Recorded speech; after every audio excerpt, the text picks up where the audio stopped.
Hello दोस्तों, नमस्कार। आप सभी लोगों का हमारी एक नई वीडियो में स्वागत है।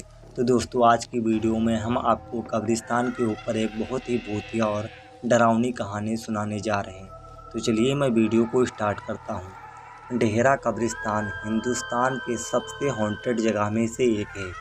कहते हैं कोई भी रात के 11 बजे के बाद उस कब्रिस्तान के आगे से नहीं जा सकता है। उसके अंदर से जाना तो दूर की बात है, कोई उस कब्रिस्तान के आगे से भी नहीं जा सकता है। इस कब्रिस्तान की दीवारें लगभग 1 किलोमीटर तक फैली हुई हैं और कोई भी रात के 11 बजे के बाद वहां से नहीं जाता है। अगर कोई वहां से जाता है तो वह जिंदा नहीं बचता है। कहते हैं वहां जितनी भी बुरी शक्तियां हैं उनकी वो दीवारें एक सीमा है, मतलब कोई भी बुरी शक्ति उस कब्रिस्तान की दीवार से आगे नहीं जा सकती है। अगर कोई भी रात के 11 बजे के बाद वहां से जाता है तो उस बुरी शक्ति ने उसे अपने वश में करके कब्रिस्तान की सीमा तक ही मार देती है, ना तो उसे पहले और ना ही उसके बाद।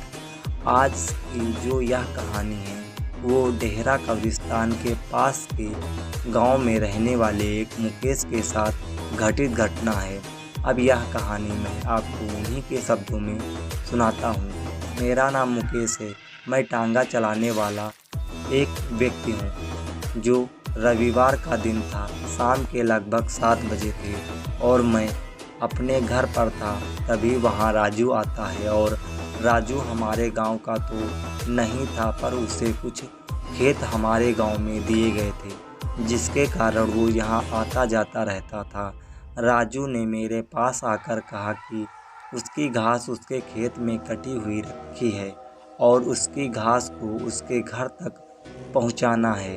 उसके गांव हमारे गांव से लगभग 5 से 6 किलोमीटर की दूरी पर पड़ता है। मैंने भी हाँ बोल दिया और यह सोचा कि रात के 11 बजे से पहले मैं आ जाऊंगा। मैं आ भी जाता, पर घास लोड करने में काफ़ी समय लग जाता है, इसलिए मुझे राजू के गांव में पहुंचने में काफ़ी समय लग जाता है और 10 बज जाते हैं और घास टांगे के नीचे रखने में भी काफ़ी समय लगता है। और इसलिए वहां से राजू ने मुझे बार बार अपने घर पर रुकने के लिए बोलता है, लेकिन मैं उसकी बातों पर ज़्यादा विशेष गौर नहीं करता हूँ, क्योंकि उसके गांव में हमारे गांव को बस एक ही रास्ता था, जो उसे ही डेहरा कब्रिस्तान के आगे से होकर जाता था। एक बार तो मेरा दिल भी राजू की बात मान जाने को कह रहा था, पर मैं घर पर नहीं गया तो मेरे घर वाले काफ़ी परेशान होंगे, क्योंकि मेरे पास फ़ोन भी नहीं था और ना ही मेरे घर वालों के पास फ़ोन था। मेरे घर में मेरे 2 छोटे छोटे बच्चे थे और मेरी बीवी और मेरे माता पिता थे।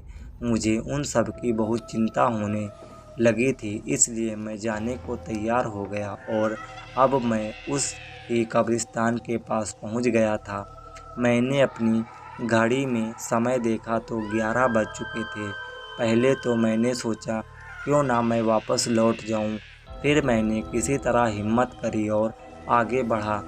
मैं अभी कुछ देर आगे ही बढ़ा था, तभी मुझे ऐसा लग रहा था कि मेरे टांगे पर कोई आकर बैठ गया है। मैंने एकदम से पीछे मुड़कर देखा तो वहाँ पर कोई भी व्यक्ति नहीं नज़र आ रहा था, पर मुझे अभी भी यह लग रहा था कि कोई मेरे पीछे बैठा हुआ है। फिर जब मैं थोड़ा और आगे बढ़ा तो मेरे टांगे में जैसे वज़न बढ़ गया हो। हमें ऐसा महसूस होने लगता है जैसे जैसे हम आगे बढ़ रहे हैं टांगे की वज़न भी बढ़ते जा रही है। अब पीछे इतना वज़न हो गया था कि मेरा टांगा और आगे बढ़ भी नहीं पा रहा था और मेरा घोड़ा भी अब लंगड़ा लंगड़ा कर चलने लगता है। मैं अब समझ गया था कि वो इसमें आ गई है और अब मैं शायद ना बच पाऊँगा। फिर मुझे अपनी मम्मी की बात याद आ जाती है। उन्होंने मुझे बताया था कि अगर तुम्हें भूत और आत्मा आग से बहुत डरते हैं। तभी मैंने अपनी जेब से एक बीड़ी निकाली और बीड़ी पीना स्टार्ट कर दिया। जैसे ही मेरी एक बीड़ी ख़त्म होती है वैसे ही मैं दूसरी बेड़ी को तुरंत जला लेता हूँ। टांगे में इतना वजन हो जाता है कि टांगा बहुत धीरे धीरे चल रहा होता है, इसलिए मैं भी कब्रिस्तान को आधा भी पार नहीं कर पाया था। सर्दियों का समय था, इसलिए मैं काफ़ी कपड़े पहने हुए थे। जैसे ही मेरी बीड़ी खत्म हुई तो मैंने जो कंबल उठाया हुआ था उसे उतार कर मैंने उसमें आग लगा दी और कंबल की आग खत्म होने ही वाली थी कि तभी मैंने अपना स्वेटर निकाल कर जला दिया। और स्वेटर की आग खत्म होती उससे पहले मैं अपनी कमीज निकाल कर उसमें भी आग लगा देता हूँ। जान बचाने के लिए कुछ तो करना ही था, इसलिए मैं अपने शरीर में पहने हुए सभी कपड़ों को जला देता हूँ। ऊपर के सभी कपड़े खत्म होने पर मैंने अपना पैजामा उतार कर उसमें भी आग लगा दी। अब बस मेरा एक ही कच्छा ही बचा हुआ था। उसे पहले मेरे पैजामे की आग खत्म होती उससे पहले ही अब कब्रिस्तान की दीवारें खत्म होने वाली होती हैं। जैसे ही मैंने कब्रिस्तान पार करा तो देखा कि एक बड़ी सी भयानक सी औरत मेरे टांगे के नीचे उतरी और उसने कहा, आज तो बच गया तू, पर अगली बार आया तो नहीं बचेगा। इतना बोलकर वो वहीं खड़ी रही और मैं अपने घर की ओर से चला गया। उस दिन से मैं कभी उस रास्ते पर रात के समय नहीं गया हूँ। तो दोस्तों, यह थी आज की स्टोरी।